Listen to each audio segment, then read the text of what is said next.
our childhood, we would have all had a dream of owning a super bike. But a particular brand would have always fascinated us. That is nothing but the Kawasaki. The green color has never failed to fascinate us. And this is the all-new Z900. Z900 has come a long way from Z125 to Z900. Till Z800, which was there for the last couple of years, and Kawasaki has upgraded it and we have come till here, Z900. And we are here to know more about Z900 from the owner himself. Review start பண்றதுக்கு முன்னாடி என்னடா அவன் இங்கிலீஷ்லயே பேசிட்டு இருக்கான்னு யோசிப்பீங்க. காரணம் என்னன்னா நம்ம ஓனருக்கு வந்து தமிழ் தெரியாது. அவரை கம்ஃபர்டபுளா வச்சுக்கிறதுக்காக இந்த டோட்டல் ரிவ்யூவே நம்ம இங்கிலீஷ்ல தான் எடுத்துட்டு போறோம். Hopefully you'll manage. முதல்ல ஓனரை வெல்கம் பண்ணிடலாம். Hi Nikhil, please. Hi Ajay. Hi, nice meeting you. Nice meeting you. So let's start from your biking career. So how you started biking and how you ended up buying Z900? The first bike I have ever ridden was the RX100. I owned an RX100. And after that, I upgraded to Benelli 302R. I've been riding it for like a couple of years. Okay. And that's when I thought, I have to upgrade it to a 600 segment. But I didn't find many bikes which I like in that segment. So I said, let's go for a leader class, like a naked bike, 950,000cc kind of a bike. And that's how I ended up getting Z900. Nice. So once you mentioned RX100, okay, still many have such dream, okay, like it's very hard to get. So why have chosen Z900? For me, it is the seat height that matters. Usually Z900 comes with an 820mm seat height, which is pretty much comfortable for me. And aesthetically, it looks pretty good. I like the color scheme and all. That is the reason why I chose this bike. Before that, I wanted to go for a 600i Benelli, but I've ridden Benelli and the service costs were quite high to me.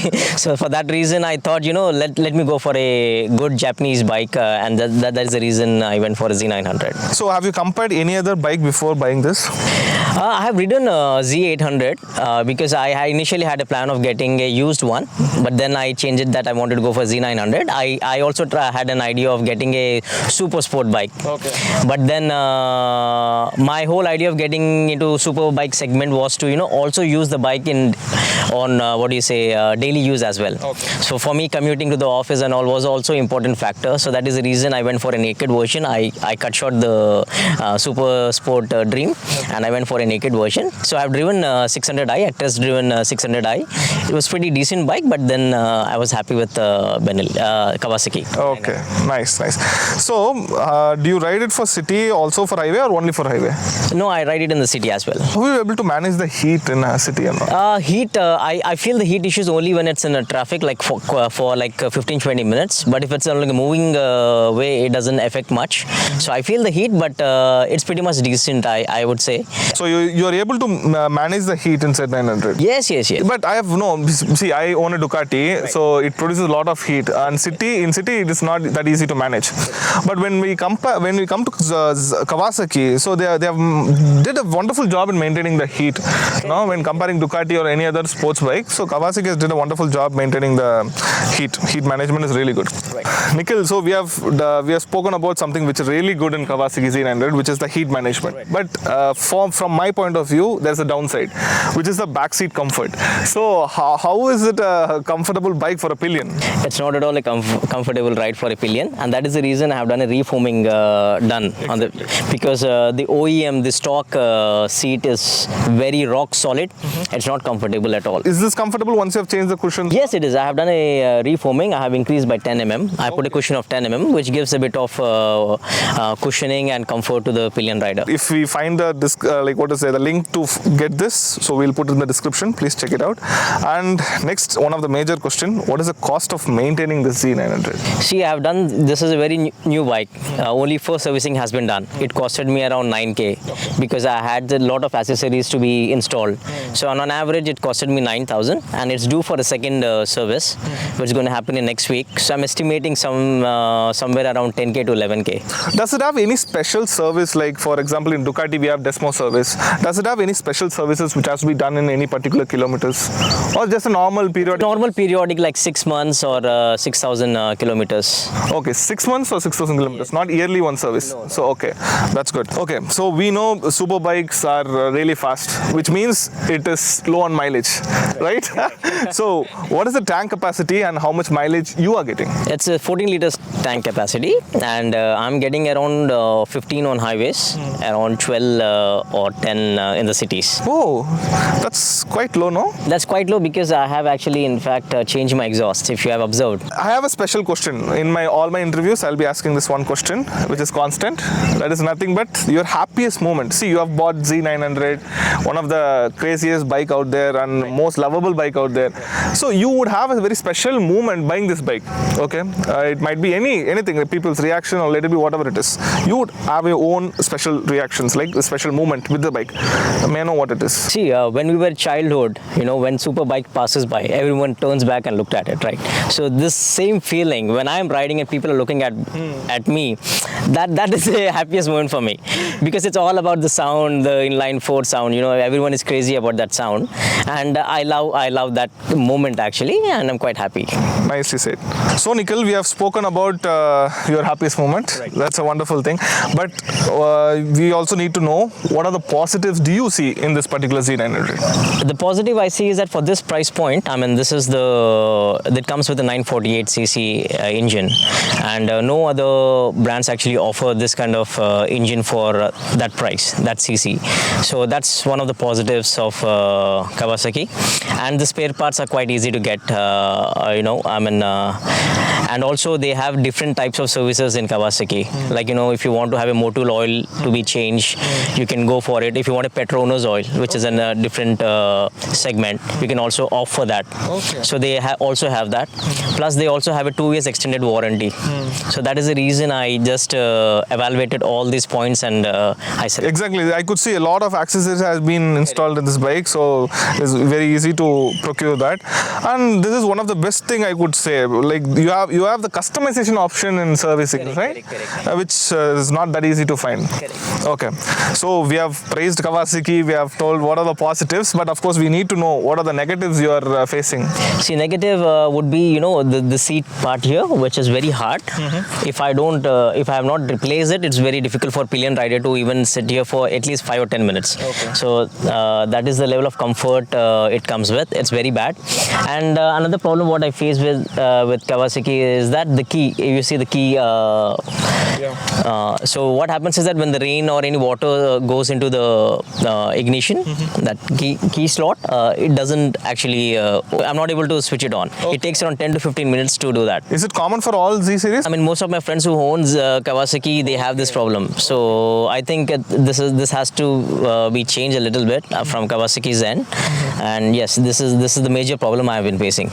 So Nikhil, do you suggest who should buy this bike or who shouldn't buy this bike? I mean, not based on the financial situation. Right. It's based about the body structure or the I want to do touring. Okay, like hardcore touring.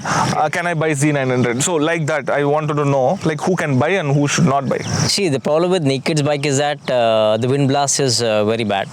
So I don't recommend this for touring and all. Okay. And it's not comfortable. It's comfortable position, but for long tours and all, this is not recommended. This is mainly like a city ride or a small 100 kilometer, 300 kilometers ride. But beyond that, it doesn't feel good, because I tried going here and there. Like I even tried to do a 500 kilometer stretch, but I was not comfortable because of the wind blast.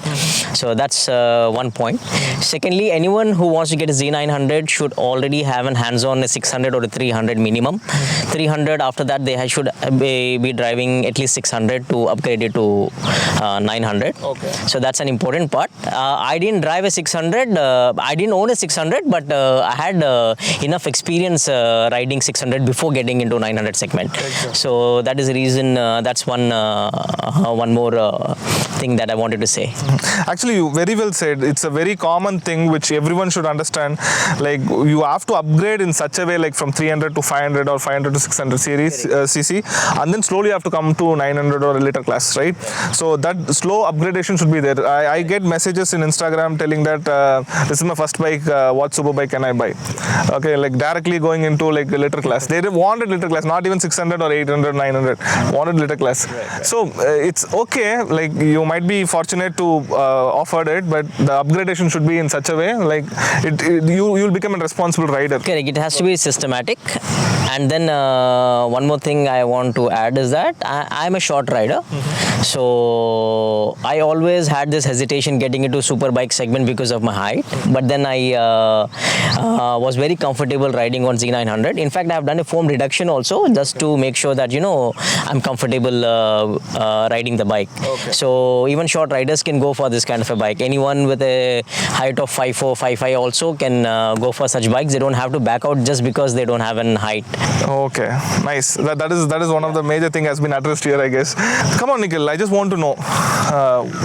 We have lot of options in the market. Okay, we have Ducati Monster, we have Z900, and Kawasaki has multiple options here. We have Triumph and many BMW. We have a lot of competitors. But why should someone choose Z900? Because Z900 is a kind of a legacy of Kawasaki. If you see, they started with 800, which run pretty well. Now Z900 also has a refined engine. It has a very good refined engine. It's liquid cooled engine. Plus now it has different modes of riding. Okay. It also has KTRC, which is traction control. So I think this all is pretty much aligned with what a rider needs with a bike. So this is the reason why one should go with Kawasaki. One is the servicing cost is pretty decent, and the servicing can be done all over India. Spare parts can be bought anywhere for that matter. If you go for any other brands, as you mentioned, the spare parts are very difficult to source. Kawasaki is very easy. You can get the Kawasaki parts anywhere. Plus the customization is also pretty much easy. Exactly. There's a lot you can do with this bike. We're almost to the end. Let's know the price. So what is the on-road price you have purchased? This is 10,55,000. Okay. So you bought it 2023, right? Yes, it is. Okay, nice. So 10 lakh? 53. Okay. So how much you have spent for the accessories and all? I spent around close to 80, close to 1.5 lakhs. 1.5 lakh for accessories, including the exhaust? Including the exhaust. Yeah, that's a major part, no? Yes. Okay. So my final question, Nikhil. So you have bought Z900. At any point of time, did you feel like, why I bought this bike? Like, I have the regret, I should have not bought this bike. Do you have any regrets? See, I'm definitely connected to this bike, and that is the reason I bought this. So this is like my best friend here, and I love this bike. And I never had any regrets getting this bike, because this bike in fact gave me a lot of freedom, to be honest with you. I love riding, and it has given me a different tangent of my life. I'm loving every moment what I'm spending with this bike. So that's how bikers are connected with their bikes, and this is that proud moment where when I bought it, till date I'm quite happy with it, and I don't have any inclinations even selling it for the next 2 years also. And guys, if you wanted to get connected with Nikhil, this is his Instagram ID. You can get connected. If you wanted any questions you can directly ask him. And thank you so much for watching, and hope you like the video.